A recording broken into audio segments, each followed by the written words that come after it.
우리가 계속해서 섭리의 관점으로 이 고난 주간을 보고 있고요. 또 섭리의 관점으로 오늘 본문을 또 들여다보려고 하는데, 섭리하시는 일은 웨스트민스터 소규리 문답 질문 대답에 의해서 하나님의 최고의 거룩, 최고의 지혜, 최고의 능력으로 모든 창조물과 그 모든 행동을 보존하시며 다스리시는 것이다. 특별히 다스리는 것에 대해서 하나님은 이 인류 역사 안으로 들어오셔서 인간의 타락한 자유의지까지 다 사용하셔서 하나님의 선하신 뜻, 목적을 이루신다. 이것이 이제 섭리의 개념이다라는 것을 우리가 계속해서 듣고 배웠습니다. 여러분, 혹시 과거 151명의 사람들이 웨스트민스터 사원에 모여서 이 교리를 만들 때, 특별히 이 섭리라는 개념을 정의 내릴 때에, 그럼 섭리는 보존과 다스림이 있고, 특별히 하나님의 다스림에 초점이 맞춰져 있다면, 우리가 이제 그런 관점으로 보고 있으니까는요. 지혜, 능력은 하나님의 다스림 가운데 꼭 필요한 영역이니, 두 번째, 세 번째 들어가는 것 이해가 되는데, 여러분, 하나님의 섭리를 이야기할 때에 가장 먼저 거룩이 나오는 것은 좀 의아스럽다라고 생각해 보지 않으셨어요? 저는 생각해 봤습니다. 오히려 다스림과 통치는 능력이 가장 먼저 나와야 되는 것 아닌가? 혹은 지혜가 더 먼저 나와야 되는 것 아닌가? 근데 왜 최고의 거룩이 제일 먼저 나왔을까? 왜 당대 최고의 신학자 목회자들은 섭리를 정의함에 있어서 하나님의 최고의 거룩을 제일 앞에 두고 그 다음에 지혜와 능력을 뒤로 했을까? 저는 좀 많이 생각이 되더라고요. 왜 거룩이 제일 먼저 왔을까? 그럼 거룩은 죄와 상관없는 개념이잖아요.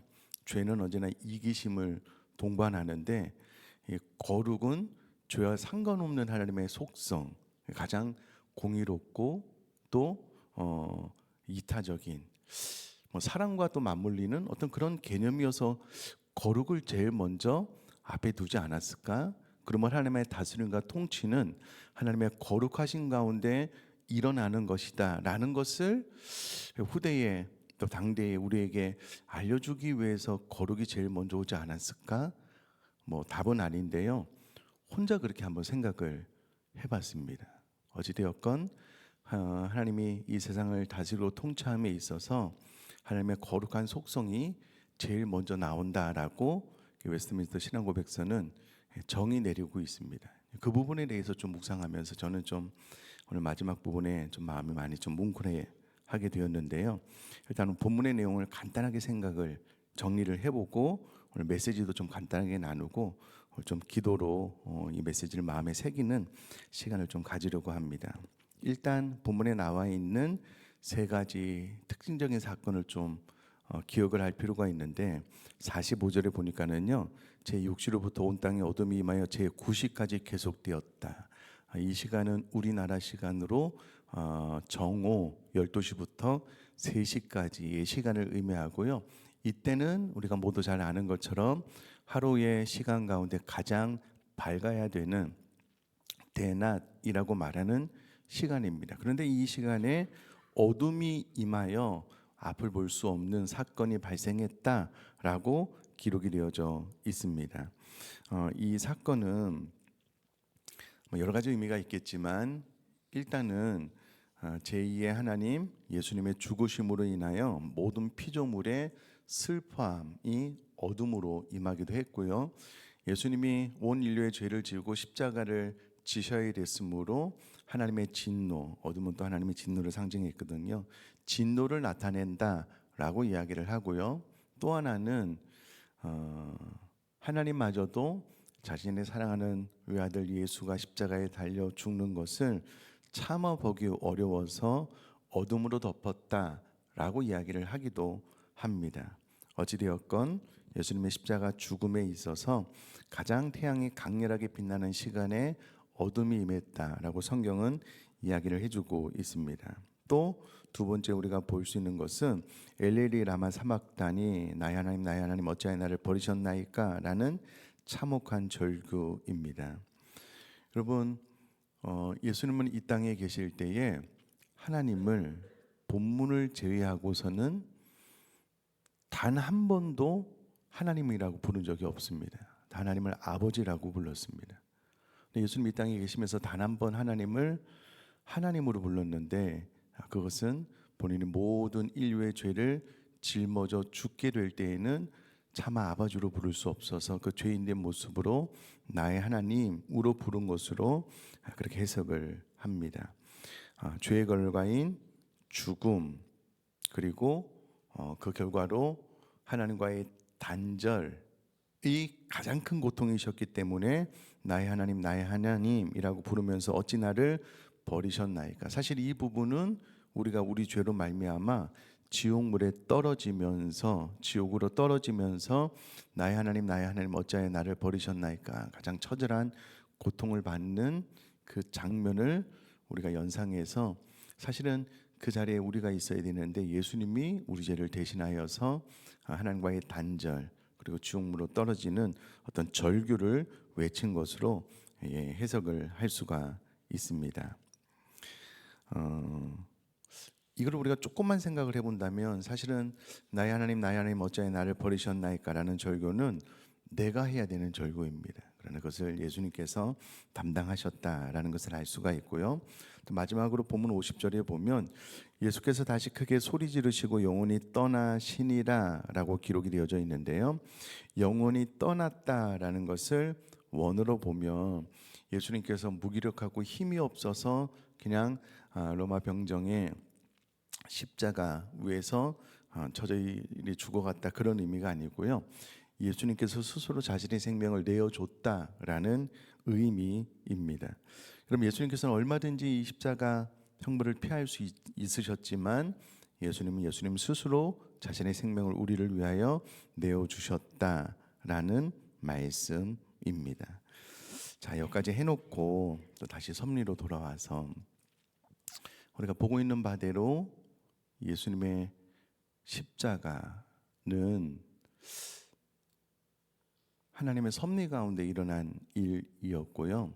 우리가 지금까지 들어서 이해한 바와 같이 하나님은 우리 사람의 타락한 자유의지까지도 사용하셔서 당신의 뜻을 이루시는 분입니다. 완벽한 다스림과 통치를 행하시는 분입니다. 그런데 그 하나님의 섭리가 예수님을 십자가 죽음으로 내몰고 있다는 거예요.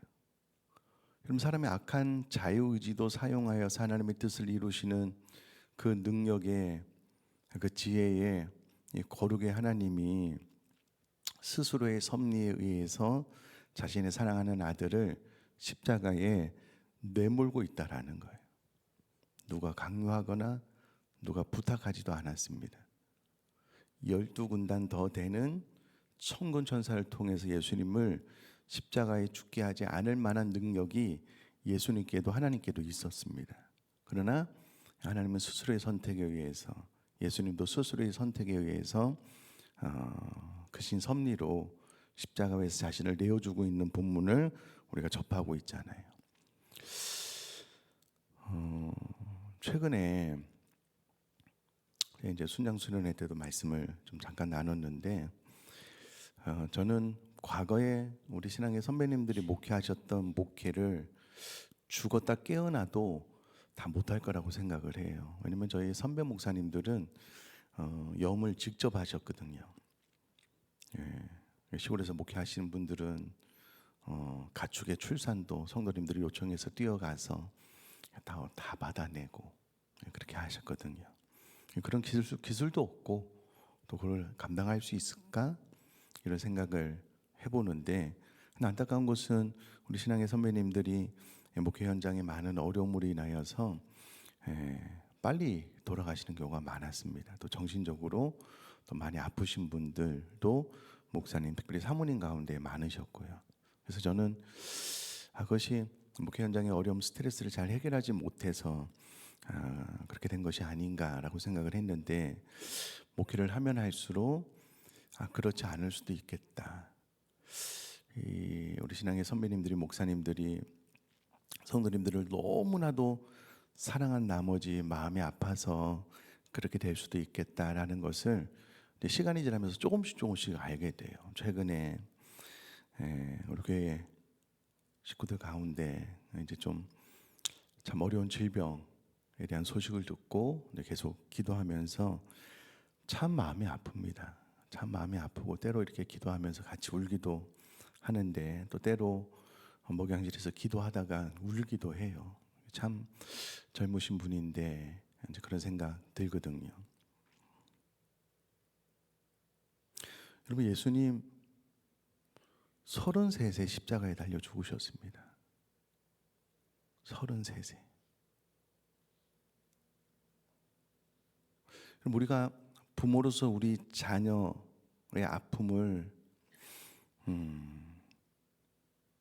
우리 마음속에 경험할 수 있는 이유는 우리가 하나님의 형상대로 지어졌기 때문에 그렇습니다. 하나님의 마음을 알기 때문에 그래요. 그래서 우리가 자녀에게 어떤 문제가 생기거나 어떤 일이 생기면 내가 당했으면 좋겠다라는 마음을 갖는 이유는 하나님께서 그 마음을 갖고 있기 때문에, 그 마음이 우리에게 부어졌기 때문에 우리가 그렇게 생각을 하는 거잖아요. 하나님 편에서 보면 예수님이 이 땅에 오셔서 33이라는 젊은 나이에 십자가에 달려 죽으셨습니다. 그것을 하나님께서 계획하셨어요. 또 그것을 하나님의 거룩과 지혜와 능력으로 섭리하셨어요. 예수님도 스스로의 선택에 의해서 자신을 십자가에 내어 주셨거든요. 왜 그렇게 하셨냐는 거예요. 왜? 우리는 신앙생활의 연수가 좀 쌓이면서 매마다 이제 이 고난 주간을 당하면서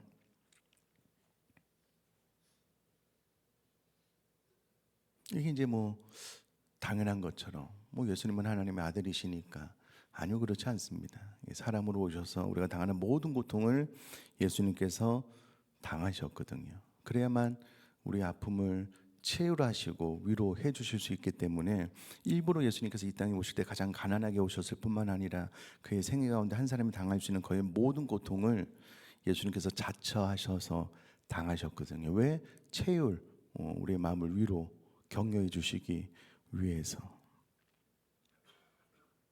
그럼 하나님은 하나님의 아들을 이 땅에 보내셔서 하나님의 섭리에 의해서 죽이셨습니다. 때로 여러분, 우리가 이 땅을 살아가면서 하나님의 섭리에 대해서 쭉 배우고 난 이후에 그 섭리가 나의 죽음, 하나님의 섭리가 사랑하는 자녀의 죽음으로 내몬다면, 하나님의 섭리를 잘 이해하고 그 개념을 알았지만 그게 좋겠냐고요. 그냥 그렇게 아멘 하고 받아들일 수 있는 영역이냐고요. 아니잖아요. 그래서 어떻게 보면 하나님의 섭리의 끝자락에 예수님의 십자가 사건이 있는지도 모르겠습니다. 나의 최고의 거룩으로, 나의 최고의 지혜로, 나의 최고의 능력으로 내가 내 아들을 너에게 준다. 그러면 너희들이 이 땅에 살아가면서 일어나는 모든 일은 나의 거룩으로, 나의 지혜와 나의 능력으로 다스리고 통치하면서 일어나는 일이야 라는 것을 말씀해 주시는 대목이 아닐까라고 생각을 해봅니다. 제가 우리 교회 처음 와서 한 2번 정도 그렇게 설교를 했던 것 같은데요. 이번에 이제 선교 가서도 그런 메시지를 나눴는데, 그럼 하나님께서 아브라함에게 가장 사랑하는 독자 이삭을 바치라고 했어요. 사실 인간적인 눈으로 보면 하나님 어떻게 그렇게 하실 수 있을까? 너무 사랑하는 100세에 얻은 아들이잖아요. 하나님께서 직접 주셔놓고 건강하게 잘 자랐는데 한창 청년의 때에 왜 그 아들을 십자가에, 아니 갈보리산에서, 아니 모리아산에서 드리라고 하는가? 이해가 안 될 수 있잖아요. 근데 정작 아브라함이 이삭을 드릴 때 하나님께서 2번이나 아브라함을 부르셨습니다. 아브라함아. 그리고 미리 준비해 놓으신 양을 통하여 이삭을 드리지 않게 하셨거든요. 그리고 하나님이 왜 갈보리 산 위에서 자신의 아들을 죽일 때는 왜 사랑하는 아들아 두 번이나 부르면서 말리지 않으셨냐고요. 네가 나에게 순종함을 알았으므로 내가 따로 준비해 놓은 재물이 있다. 왜 하나님 그렇게 하지 않으셨냐고요. 어둠으로 덮으시고 차마 나도 볼 수 없다 라고 하시고 그 아들을 십자가 위에서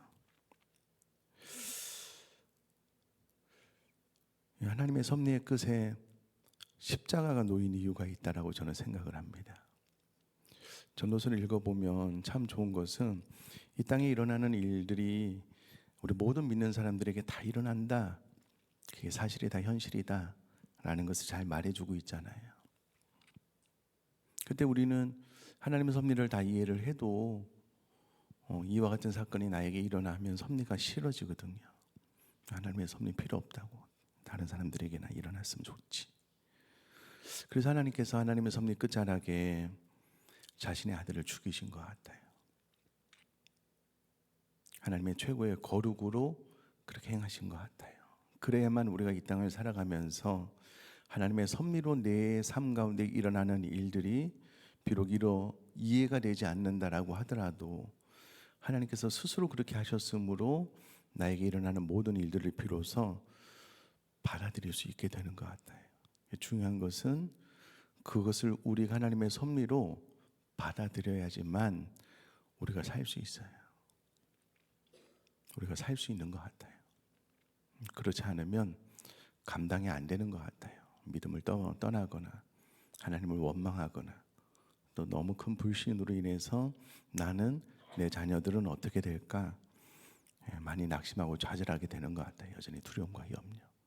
근데 이제 이 섭리의 끝자락에 하나님의 스스로의 선택에 의해서 자신의 아들을 내어주심으로 하나님의 섭리의 완벽함에 대해서 우리에게 이야기를 하시고 우리 이 땅에서 일어난 우리들의 삶 가운데 모든 일들을 비로소 하나님의 최고의 거룩으로 지혜로 능력으로 다스리고 통치하셨습니다라는 것을 따라갈 수 있게 되는 것 같아요. 물론 더 큰 의미도 있지만, 그래서 오늘은 이 섭리를 다 이해했다면 섭리의 끝자락에 우리들의 생애 가운데 우리 혹은 우리 자녀를 극단적으로 가장 젊은 가장 아름다운 시간에 하나님 불러가시거나 내 생애 가운데 어떤 일이 사건이 있어도 그것은 하나님의 선하신 뜻을 이루는 과정입니다 라는 것을 지금 이 시간 십자가 앞에서 십자가를 바라보면서 믿음으로 받으셨으면 좋겠어요. 그래야지만 하나님을 제일 사랑하게 되고요, 그래야지만 끝까지 믿음으로 이 땅을 살아나갈 수 있는 것 같아요. 우리 이 시간 찬양하고 기도할 텐데요.